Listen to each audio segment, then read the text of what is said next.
Hello and welcome to the New Book of Daniel podcast. My name is Daniel Bobinski and I'll be your host on this adventure. I should tell you that there is an old book of Daniel. You'll find that in the Bible. This is the new book of Daniel. And I recommend that you do read the old book of Daniel, very informative. But in this new book of Daniel podcast, we mostly talk about the foundations of our society, and it has actually part of my F system for organizing life, right? I look at life and categorize it using the alliteration with F's of faith, family and friends, finances, fitness, forte, fortress, foundations, and fun. And if you want to find out more about that F system, I explain it more in episode number 1 of the podcast. Past couple of episodes, I've moved into something that I call 5 in 15. 5 in 15. I choose 5 topics and try to cover them all inside of 15 minutes. I don't always succeed at that. I often go over, but I think we're going to try it today. And then I do have a 6th topic that I will tack on at the end after the 15 minutes is over, so that I think it's an important topic that needs to be addressed. If you would like to sponsor the podcast, you can contact me. I'll talk with you about that. But right now, the podcast is sponsored by my company, which is Workplace Excellence. And in fact, just today, I was doing some Workplace Excellence course with a company here in town. And I've done this all over the world, where we go into companies, we work with management teams, we teach them about interpersonal skills, emotional intelligence, behavioral styles, DISC assessments, motivational styles, Myers-Briggs type indicator, the cognitive styles, helping them understand their own strengths and weaknesses, their own blind spots, and then how to recognize the strengths and the blind spots in their teammates, and then to value the strengths that everybody has on the team and to work with people instead of against them. It really does make things go a lot smoother. In fact, today we did some really engaging exercises and it was kind of cool. I always love watching this. I've been doing it for 30 years, but every time it happens, I just love it. People's eyes kind of get bingo. Wow, if I talk with him this way, then he won't get angry with me and I don't have to have this argument with him. It's like, yep. And he says, yep. And it's like, wow. And so these companies end up being so much more productive and effective. And of course, all that's going to roll into profitability, and it always does. So if you're interested in something like that for your company, go to myworkplaceexcellence.com. That's myworkplaceexcellence.com. Look into the Workplace Excellence course. We usually deliver it 1 day a month for 6 months or so. We can also do a 4-day package. I even have had some companies do it remotely. So very flexible. That's how you can sponsor the podcast. Okay, topic number 1. New York State forces citizens to pay for a stargazing permit. If you want to go to a public park and look at stars at night, you have to pay a $35 permit fee. Mm-hmm. These parks are paid for by tax dollars, but still, if you want to go to a public park and lay out and watch the stars, you're going to have to kick out $35 to do it. And if you're not from New York, if you're from out of town and you want to go lay out and watch stars, it's a $60 fee. And of course, they're going to charge you $5 for every breath you take. That's not true, but it feels like it's true. And this part is true. If you want to take your metal detector and look for stuff, metal in the ground, that's going to cost you $40 to buy a permit for that. So I don't understand what's happening in New York. Beautiful state. I've been there a lot doing training. Gorgeous state. But $35 for a resident to lay out and watch the stars, it's a bit much. Topic number 2. Democrat caught on video teaching illegals how to vote. This is down in Arizona. Last week or so at the Women's March in Phoenix, there was a booth put together by AZ Act Blue 2020. That's the organization, AZ Act Blue 2020. And there's a video of this. And I'm going to link to this in the show notes. But these 2 guys come up portraying themselves to be illegal aliens. And they go to this booth that's registering people to vote. And they say, we're illegal, we're here illegally, and we want to register to vote. And this guy running the booth, his name is Richard Gooding, he wisely says, can't register you, you have to be a citizen. Yay. Except that they press him. And they say, well, we really want to vote. Where can I go then to register? Because I hate Trump, and I'm so glad that the Democrats support illegals, and I'm illegal, and I want to vote for Democrats. So what does the guy do? He says, well, you see that building over there? He says, if you go over there, you can fill out a federal form to register to vote.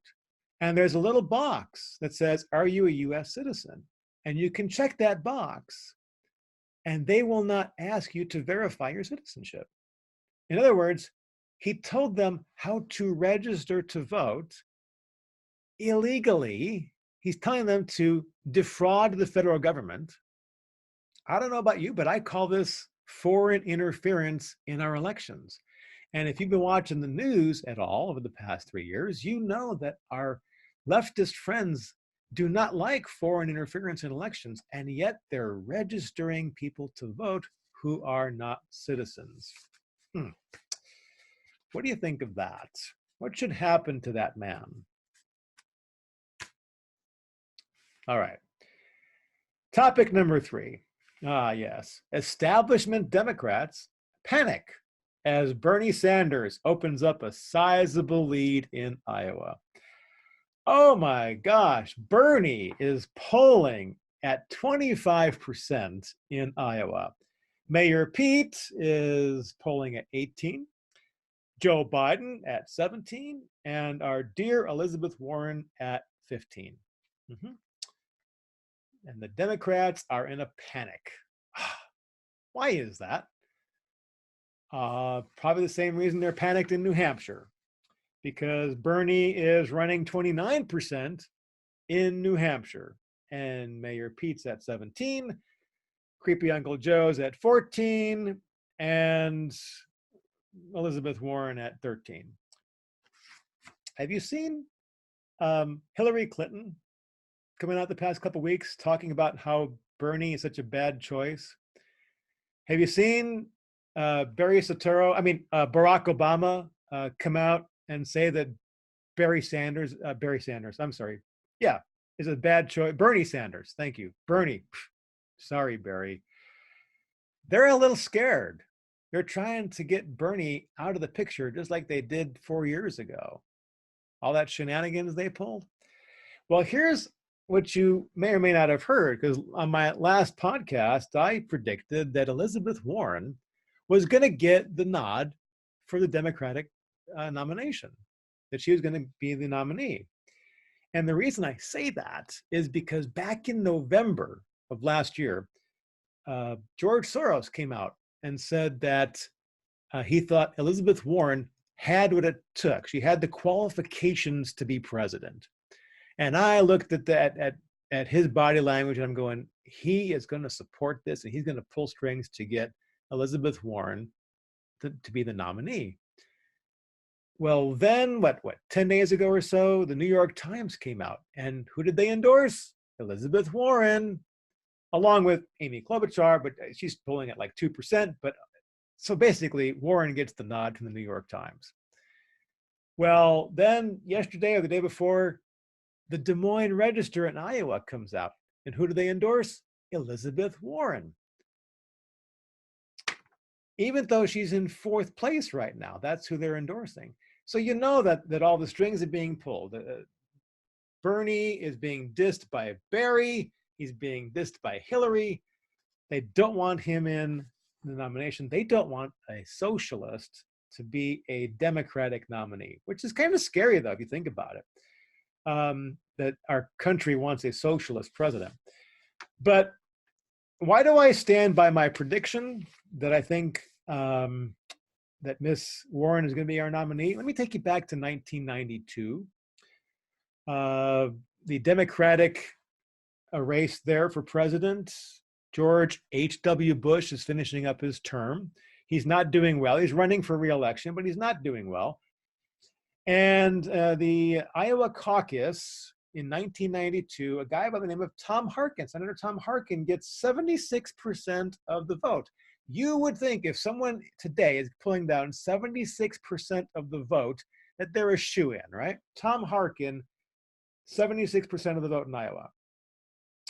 Followed by uncommitted. Almost 12% of the voters were uncommitted. Paul Tsongas got 4%, and Bill Clinton got 2.8.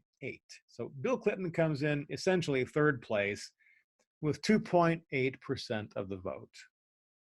About a week later, in New Hampshire, Paul Tsongas wins with 33%. Bill Clinton comes in second with 24%. A couple days later, Bill Clinton comes in third in Maine.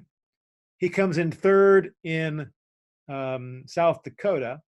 He comes in second in Colorado. Bill Clinton doesn't win a primary until Georgia in March. Now, you can expect that because Bill Clinton's from Arkansas, right? So you got a southern state voting for the southern state governor.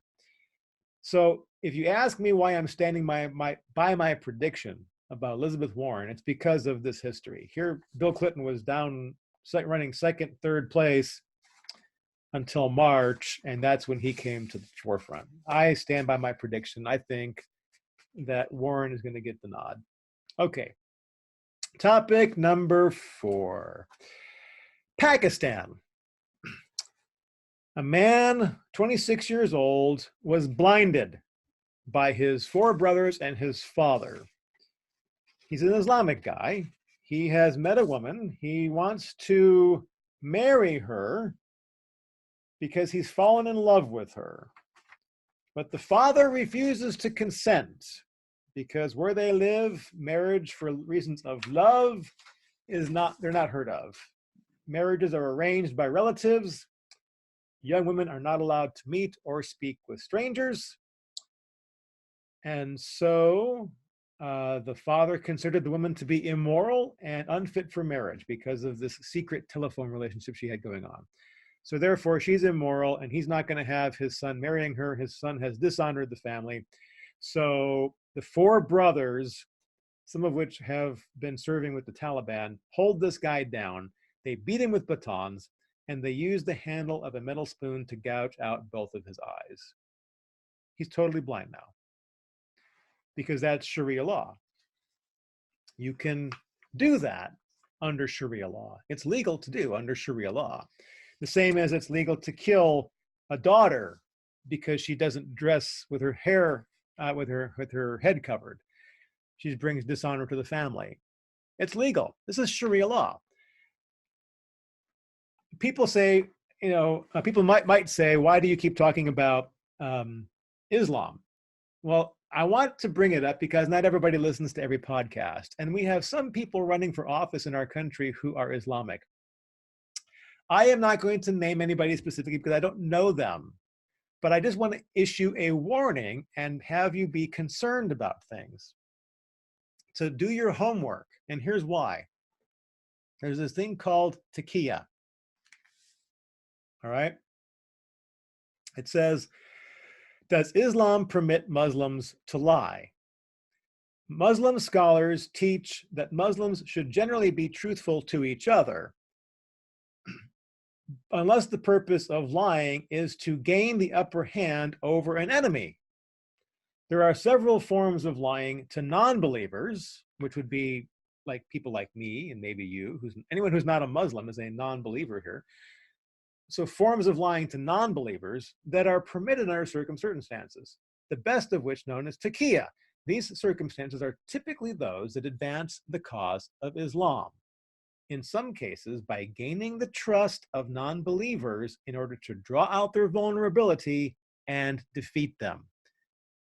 Ilhan Omar up in Minnesota did this. She ran with all sorts of promises and statements, and as soon as she got elected, she changed her tune within 48 hours to be the exact opposite of what she campaigned on.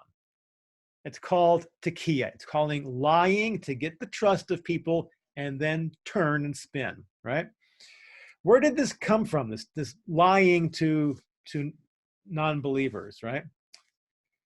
Go back to Muhammad, and you can learn this in any of these Islamic history books. Muhammad,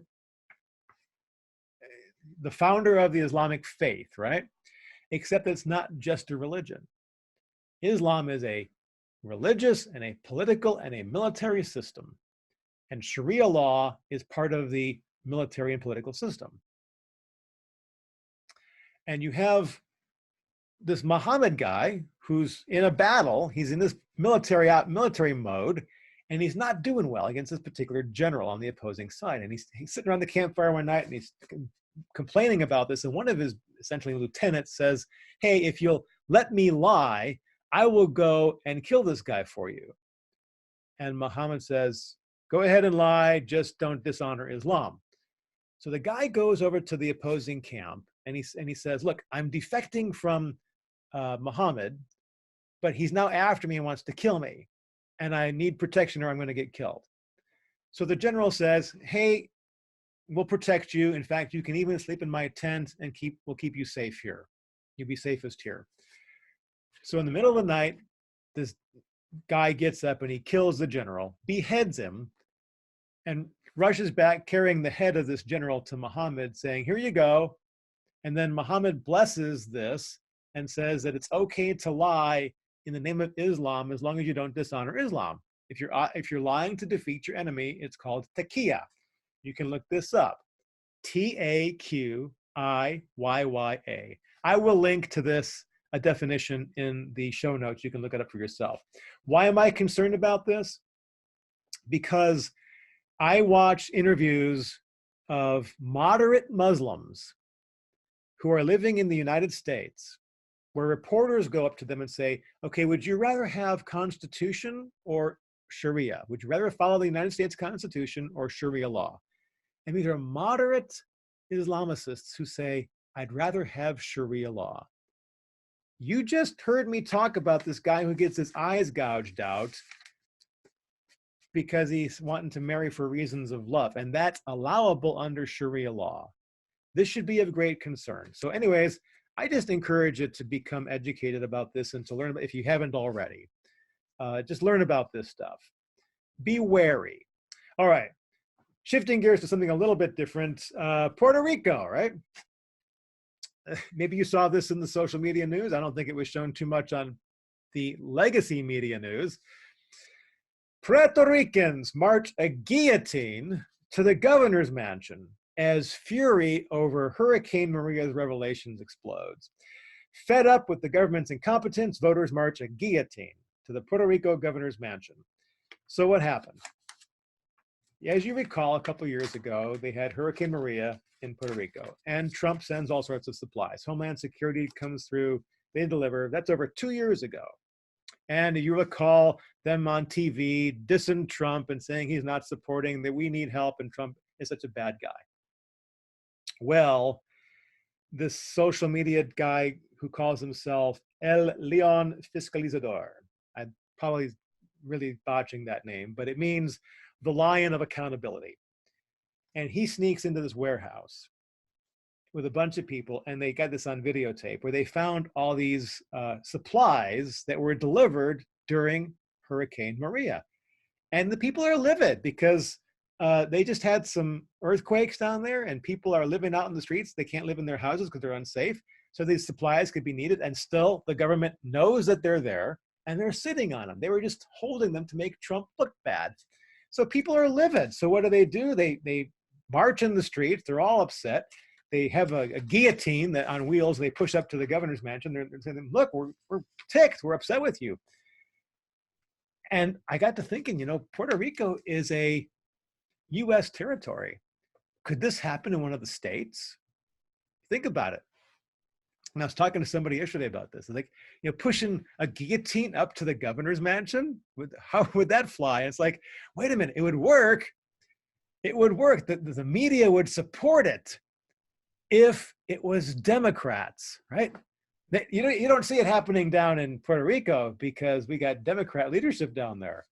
But if you had Democrats pushing the guillotine up to a Republican governor's mansion, you would see the media going, oh, the injustice. These people are rioting because of the injustice of this Republican governor being so mean to them.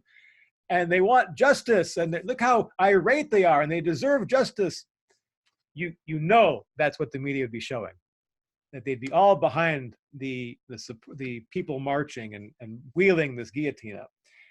But flip that table and have a Democratic governor who does a bunch of injustices, like say maybe the guy in Virginia, right, Governor Northam, and a bunch of Republicans pushing a guillotine up to his governor's mansion and demanding justice. Can you see CNN and NBC and all these guys going, terrorists, hate mongers, this is terrorism. Republican leaders call on these people to disband, and these need to be arrested. And you have to know that they would be so against the protesters just because they were Republicans. That's how biased and how screwed up the legacy media is in this country, because you know what I just said is true. If it was Democrats pushing a guillotine up to a Republican's house, the media would be all behind them. But if it was Republicans pushing one up to a Democrat's mansion, oh my gosh, the defecation would hit the rotating oscillator and we would be castigated. All right. I don't think I made my 15 minutes again, but we came close. Let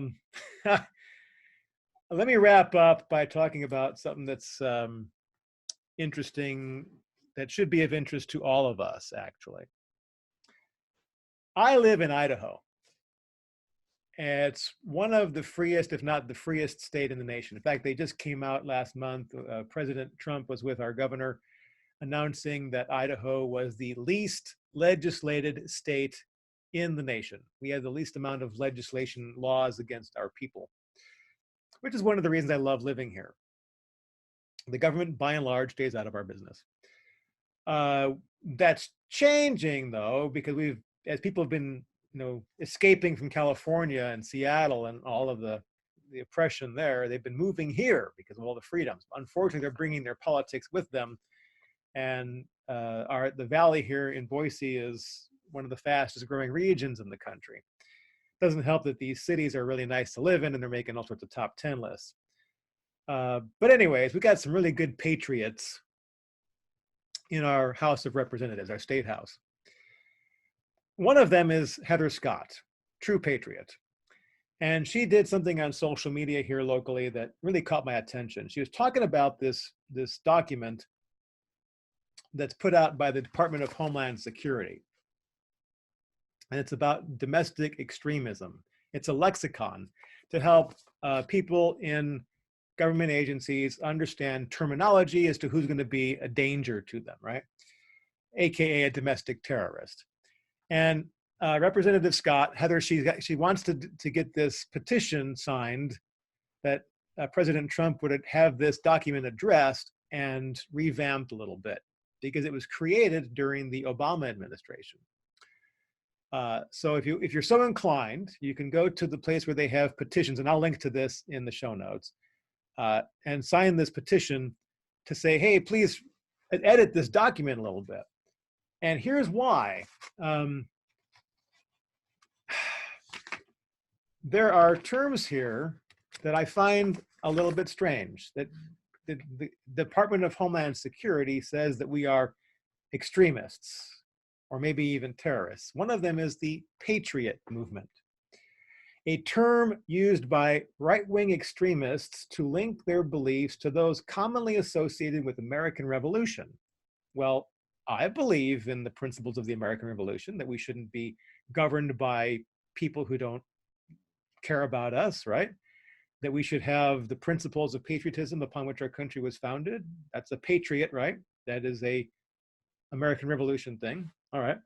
The patriot movement primarily comprises violent anti-government groups, such as militias and sovereign citizens. Christian patriot also includes Christian patriots, patriot groups, constitutionalists, and constitutionists. So these are terms. This is a lexicon that our government is given to identify extremists. Well, let's just play this out for a second. Let's say I get pulled over and I get asked, are you a Christian patriot? Well, let's think for a second. Yes, I believe in the deity of Christ. I believe in salvation through Jesus. And I believe in the principles that our founders held when they wrote the Constitution, which makes me a patriot. So yeah, I'm a Christian patriot. And I would probably answer that way. But according to this lexicon, that would make me a domestic extremist, domestic terrorist. Am I a constitutionalist? Yes, I am. I believe in the principles of the Constitution. In fact, I raised my right hand when I joined the military to support, preserve, protect, and defend the Constitution of the United States. As a matter of fact, so did all 535 members of our Congress. Even the Democrats, even the socialists raised their right hand and swore to defend that document, which would then make them constitutionalists. And yet this document calls us out as extremists. One more and then I'll wrap up here. Right-wing extremism. And this is defined as a movement of right-wing groups or individuals who can be broadly divided into those who are primarily hate-oriented. Who defines hate-oriented? What does that mean? And those who are mainly anti-government and reject federal authority in favor of state or local authority. This term may also refer to right-wing extremist movements that are dedicated to a single issue, such as opposition to abortion or immigration. Let's break this down. This is a lexicon for the federal government and local law enforcement to understand what extremists are. If you work for one of those agencies, I'm going to encourage you to look something up. There's this thing called the internet. You can go there and punch up 10th Amendment of the Constitution, and it's going to tell you that if nothing is written down giving the federal government authority in the Constitution, then those powers are reserved to the states or to the people. This is the 10th Amendment to the US Constitution.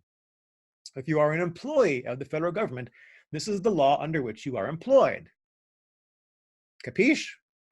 So if me being a person who believes in the Constitution, and that means the 10th Amendment to the Constitution, that the states have authority that is not spelled out in the Constitution, they're saying that I'm an extremist? This document needs to be reviewed, President Trump. It needs to be edited and changed. How about this? If someone who is dedicated to a single issue, such as opposition to abortion or immigration.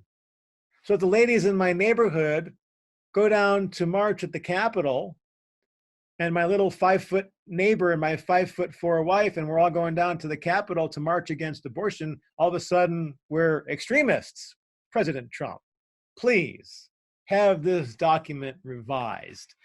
If you are so inclined, if you're watching this podcast, anybody, and you're so inclined, click the link in the show notes and go ask that this be looked at by President Trump. I'm not sure if it's going to reach the 100,000 signature threshold. We've only got a couple weeks. I just found out about it the other day from Heather Scott's video. So hopefully, if it doesn't make the 100,000, something like this will come back up again with more publicity, and we can get this passed, because that document really does need to get changed. All right. Daniel Bobinski here, wrapping up the New Book of Daniel podcast.